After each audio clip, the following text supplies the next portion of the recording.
नमस्कार दोस्तों, आप सभी को रियल एजुकेशन चैनल पर स्वागत है। तो आप लोग कैसे हैं? मैं उम्मीद करता हूं कि आप लोग बहुत बढ़िया होंगे। तो आज की इस वीडियो में हम लोग लेके आ गए हैं क्लास 10 के सामाजिक विज्ञान 30 एमसीक्यू प्रश्न लेके आए हैं, जो कि प्रीवियस ईयर से जो बार बार पूछा जाता है ये क्वेश्चन। तो इसलिए आप लोग अगर हमारे चैनल पर नए हैं तो चैनल को सब्सक्राइब करके बेल आइकन को ऑल जरूर कर दीजिए। और चलिए बिना समय को नष्ट किए हुए अपना जितने भी ऑब्जेक्टिव क्वेश्चन हैं वो सारे क्वेश्चन को हम लोग यहाँ पे टेक आउट करते हैं। और उसको उत्तर को हम लोग समझते हैं, याद कर लीजिएगा। एक बार में नहीं याद होता है, 2 बार में याद कर लीजिएगा, लेकिन यहाँ से याद कर लेते हैं तो इसमें से याद रखिएगा 50% क्वेश्चन आप लोग के लड़ेगा। 30 में से बिल्कुल याद कर लीजिएगा, देखिएगा यहाँ पे। और बिल्कुल महत्वपूर्ण प्रश्न है, वीवीआई प्रश्न जिसको कहा जाता है, वीवीआई है। देखिए यहाँ, भारत का सबसे छोटा रेलवे जोन कौन है?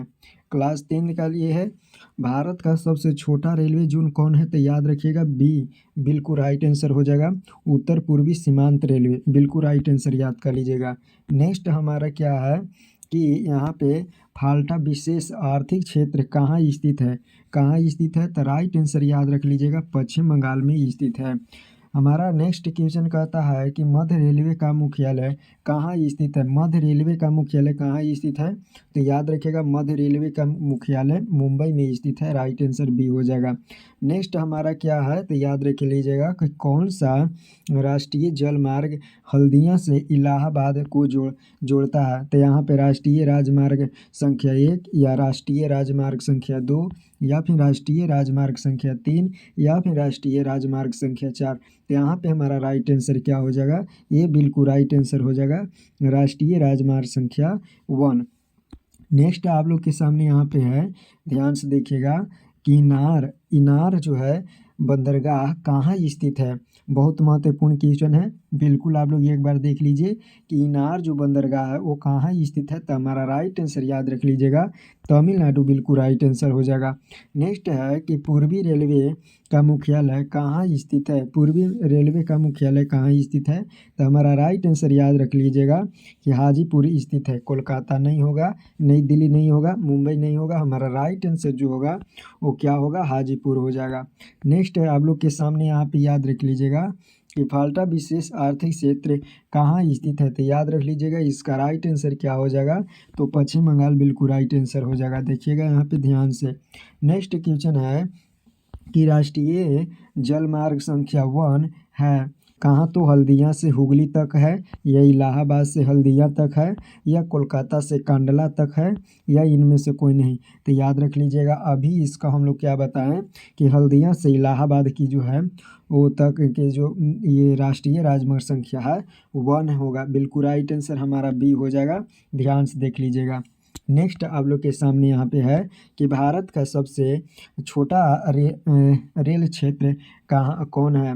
यानी भारत का सबसे छोटा रेल क्षेत्र कौन है? उत्तर रेलवे, पूर्वी रेलवे, मध्य रेलवे या उत्तर पूर्वी सीमांत रेलवे। तो हमारा राइट आंसर क्या हो जाएगा? ये राइट आंसर याद रख लीजिएगा डी हमारा हो जाएगा, उत्तर पूर्वी सीमांत रेलवे। आप लोग के यहाँ पे क्या पता चल रहा होगा कि जो हम लोग करा रहे हैं वो संचार परिवहन जो है उस वाले चैप्टर से और उद्योग वाले चैप्टर से हम लोग ये जितने हैं ऑब्जेक्टिव वो हम लोग टाइप किए हैं। तो याद रख लीजिएगा, ठीक है। आप लोग को थोड़ा सा लग रहा होगा, लेकिन इसमें से बहुत ज़्यादा क्वेश्चन पूछा जाता है, बिल्कुल सभी की चैप्टर से मिक्सलेनियस है, ठीक है। इसलिए आप लोग इस वीडियो को ज़रूर देखिएगा। वायु परिवहन का राष्ट्रीयकरण कब किया गया है? तो वायु जो है परिवहन का राष्ट्रीयकरण कब किया गया है? तो राइट आंसर याद रख लीजिएगा हमारा 10 का हो जाएगा 1953 ईस्वी में। हमारा डी बिल्कुल राइट आंसर हो जाएगा, याद रख लीजिएगा। नेक्स्ट है कि विश्व का प्राचीनतम परिवहन साधन है, तो विश्व का प्राचीनतम परिवहन साधन कौन है? तो हमारा राइट आंसर याद रख लीजिएगा क्या हो जाएगा? सबसे प्राचीनतम, तो याद रखिएगा जल, ठीक है। क्योंकि पूरा बड़े बड़े जो द्वीपों का खोज हुआ है वो किसके माध्यम से हुआ है? तो जल के माध्यम से ही हुआ है। तो हमारा परिवहन सबसे प्राचीनतम क्या हो जाएगा? तो जल हो जाएगा, जल परिवहन। याद रख लीजिएगा सेसप्पा बंदरगाह कहाँ स्थित है? सेसप्पा बंदरगाह कहाँ स्थित है? कर्नाटक में, गोवा में, तमिलनाडु या फिर आंध्र प्रदेश। तो हमारा राइट आंसर याद रख लीजिएगा गोवा में स्थित है।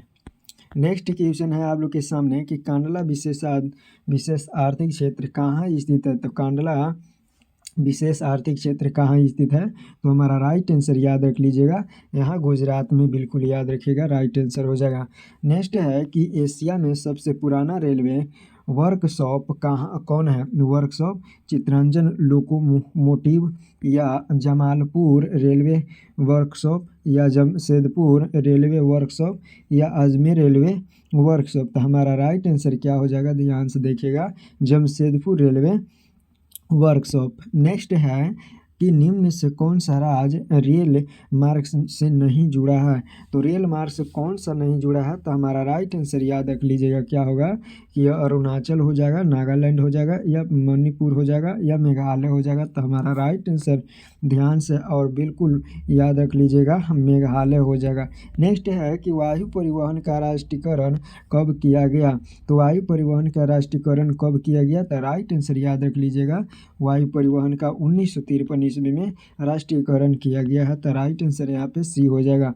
उत्तर रेलवे का मुख्यालय कहाँ स्थित है? उत्तर रेलवे का मुख्यालय कहाँ स्थित है? तो हमारा राइट आंसर याद रख लीजिएगा, क्या हो जाएगा? तो ध्यान से देख लीजिएगा, कोलकाता होगा, गोरखपुर होगा, हाजीपुर होगा, या नई दिल्ली होगा। तो राइट आंसर यहाँ पे डी हो जाएगा, नई दिल्ली। नेक्स्ट है कि ऑल इंडिया रेडियो का नाम बदल कर आकाशवाणी कब जो है किया गया है? तो राइट आंसर याद रख लीजिएगा, जो रेडियो पर बोलता है आकाशवाणी, आप समाचार सुन रहे हैं, उस पहले जो है ऑल इंडिया रेडियो था। तो आकाशवाणी कब किया गया है नाम बदल कर? तो यहाँ पे सी, यानी 1957 ईस्वी में, याद रख लीजिएगा, राइट आंसर यहाँ पे सी हो जाएगा। नेक्स्ट है एक प्रश्न जो है वो महत्वपूर्ण है, इसलिए आप लोग चैनल को सब्सक्राइब कर लीजिए और बिल्कुल एक बार याद कर लीजिएगा। नेपाल के साथ भारत के किस राज्य की सबसे लंबी सीमा है? तो भारत के किस राज्य की सबसे लंबी सीमा है? उत्तर प्रदेश, बिहार, पश्चिम बंगाल या झारखंड। तो हमारा राइट आंसर क्या हो जाएगा? तो झारखंड तो होगा नहीं, पश्चिम बंगाल तो यहाँ पे बहुत कम है, उसके बाद बिहार तो है, टच होता है, फिर उत्तर प्रदेश। तो हमारा ये दोनों में कन्फ्यूजन है, तो याद रख लीजिएगा, इसका राइट आंसर जो होगा वो ये होगा, उत्तर प्रदेश। ठीक है, उत्तर प्रदेश बिल्कुल राइट आंसर हो जाएगा। नेक्स्ट है यहाँ पे कि भारत का प्रथम निर्यात संवर्धन क्षेत्र कहाँ स्थापित किया गया है? तो कहाँ स्थापित? तफाल्टा या कांडला या चेन्नई या फिर नोएडा। बिल्कुल राइट आंसर यहाँ पे क्या हो जाएगा? 20 के, और बिल्कुल ध्यान से देख लीजिएगा, कांडला हो जाएगा। ध्यान से देखिएगा, कांडला बिल्कुल राइट आंसर इसका हो जाएगा। नेक्स्ट है कि एशिया का पहला निर्यात संवर्धन क्षेत्र कहाँ स्थापित किया गया? भारत में, श्रीलंका में, बांग्लादेश या नेपाल। बिल्कुल राइट आंसर याद रख लीजिएगा, इसका क्या होगा? ये होगा भारत। नेक्स्ट है कि भारतीय डाक विभाग की स्थापना कब हुआ था? तो कब हुआ था? तो याद रख लीजिएगा कि भारतीय डाक विभाग की स्थापना कब हुई थी? तो यहाँ पे राइट आंसर 1834 है, 1854 है, 1890 है, 1920 है। तो यहाँ पे राइट आंसर क्या हो जाएगा? बिल्कुल ध्यान में रख लीजिएगा, बी बिल्कुल राइट आंसर हो जाएगा, 1854। नेक्स्ट है कि रूस में अल्पमत वाला दल क्या कहलाया? तो अल्पमत वाला दल क्या कह रहा है? तो राइट आंसर याद रख लीजिएगा, यहाँ पे क्या हो जाएगा? ध्यान से देखिए, यहाँ पे जो है नंबरिंग थोड़ा सा गड़बड़ा गया है, यहाँ पे 23 होगा, यहाँ पे 24 होगा।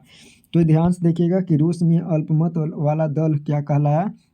तो राइट आंसर याद रख लीजिएगा कि मेसोविक कहा, मेसोविक। नेक्स्ट है कि रूस में प्रतिनिधित्वात्मक संस्था ड्यूमा का गठन कब हुआ था? ड्यूमा एक संसद है, ठीक है, संसद का नाम है ड्यूमा। उसका गठन कब किया गया था? 1861 में, 1867 में, 1905 में, या 1900 जो है 57 में। तो राइट आंसर यहाँ पे 24 का क्या हो जाएगा? तो 1905 ईस्वी में हो जाएगा। ध्यान से देखिएगा। नेक्स्ट है यहाँ पे ध्यान से, और बोल्शेविक का दल का कार्यक्रम अप्रैल थीसिस किसने लिखा? तो किसने लिखा था? तो अप्रैल थीसिस जो लिखा है वो लेनिन ने लिखा था। बिल्कुल राइट आंसर यहाँ पे 25 का हो जाएगा, सी। नेक्स्ट है समाजवादियों की बाइबिल किसे कहा जाता है? समाजवादियों का बाइबिल किसे कहा जाता है? तो इसी को कहा जाता है दास कैपिटल को। नेक्स्ट है वैज्ञानिक समाजवाद का जनक किसे माना जाता है? वैज्ञानिक समाजवाद का जनक किसे माना जाता है? तो बिल्कुल याद रख लीजिएगा, यहाँ पे राइट आंसर हो जाएगा कार्ल मार्क्स। किस संधि के तहत रूस प्रथम विश्व युद्ध से बाहर हो गया था? तो रूस विश्व युद्ध से बाहर हो गया था। राइट आंसर यहाँ पे क्या हो जाएगा? तो परफेक्ट यहाँ पे राइट आंसर ब्रेस्ट लिटोस्क की संधि से बिल्कुल राइट आंसर यहाँ पे बी हो जाएगा। नेक्स्ट है कि रॉबर्ट ओवेन का निवासी था। रॉबर्ट ओवेन कहाँ का निवासी था? तो याद रख लीजिएगा इसका राइट आंसर क्या हो जाएगा, तो ब्रिटेन का निवासी था। रॉबर्ट ओवेन कहाँ का निवासी था? तो ब्रिटेन के। और नेक्स्ट है हमारा और लास्ट क्वेश्चन, जो कि आप लोग के कहाँ करना है, तो कमेंट में इसका आंसर देना है, ठीक है, पूरा भर देना है कमेंट को। तो यहाँ पे याद रख लीजिएगा कि 30 जो है और सबसे लास्ट क्वेश्चन कहता है आप के लिए कि कार्ल मार्क्स के पुस्तक का नाम क्या है? ऊपर भी बताया है, ठीक है, और नीचे भी है। तो आप लोग जो है इसका राइट आंसर देने का प्रयास कीजिएगा कमेंट में। और ये कैसा वीडियो लगा आप लोग एक बार ज़रूर कमेंट में इसका भी रिप्लाई दीजिएगा कि हाँ ये वीडियो हेल्पफुल आपको लिए हुआ कि नहीं हुआ। अगर इतना याद कर लेते हैं तो इसमें से ज़रूर पूछा जाएगा आपके एग्ज़ाम, फाइनल एग्ज़ाम में। तो चलिए मिलते हैं नेक्स्ट वीडियो में, तब तक आप लोग चैनल को जो है वो सब्सक्राइब करके बेल आइकन को ऑल ज़रूर कर दीजिए, ताकि जितने भी वीडियो डालें तो आप तक ज़रूर पहुँचे।